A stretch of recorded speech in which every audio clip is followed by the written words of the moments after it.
वाहत्या नाल्यात अडकली बस, स्थानिक युवकांच्या धाडसाने 50 प्रवाशांचे थरारक बचाव। मुक्ताईनगर तालुक्यातील करकी बेलसवाडी महामार्गावरील कायजी नाल्यात वाहत्या पाण्यात मध्य प्रदेश परिवहन मंडळाची बस अडकल्याने एकच खळबळ उडाली। बसमध्ये सुमारे 50 महिला व पुरुष प्रवासी करत होते।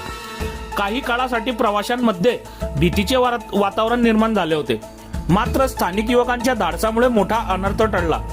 मिळालेल्या माहितीनुसार अलीकडील मुसळधार पावसामुळे मुख्य रस्त्यावर पाणी साचल्याने बस करकी गाव मार्गे वळवण्यात आली होती।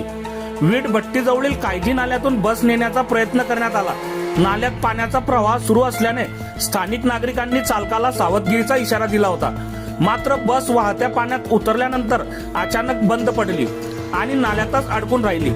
घटनेची माहिती मिळताच प्रमोद भोई, आकाश बोदडे, अजय भालेराव, विवेक कोळी आणि त्यांच्या सहकाऱ्यांनी तातडीने घटनास्थळी धाव घेतली। जीवाची पर्वा न करता त्यांनी बसमधील प्रवाशांना एकामागून एक सुरक्षित बाहेर काढले। युवकांच्या या शौर्य, प्रसंगावधान आणि समन्वयामुळे सर्व 50 प्रवाशांचा सुखरूप बचाव करण्यात यश आले। या घटनेची कोणतीही जीवितहानी अथवा दुखापत झाली नसली तरी काही काळ परिसरात तणावाचे वातावरण निर्माण झाले होते। स्थानिक युवकांच्या धाडसी कार्यामुळे संभाव्य दुर्घटना टळल्याने नागरिकांनी समाधान व्यक्त केले। दरम्यान प्रमोद भोई, आकाश बोदडे, अजय भालेराव, विवेक कोळी आणि त्यांच्या सहकाऱ्यांच्या या शौर्यपूर्ण कार्याचे संपूर्ण स्तरातून कौतुक होत असून परिसरात त्यांच्यावर अभिनंदनाचा वर्षाव केला जात आहे। बघत रहा MH19 न्यूज।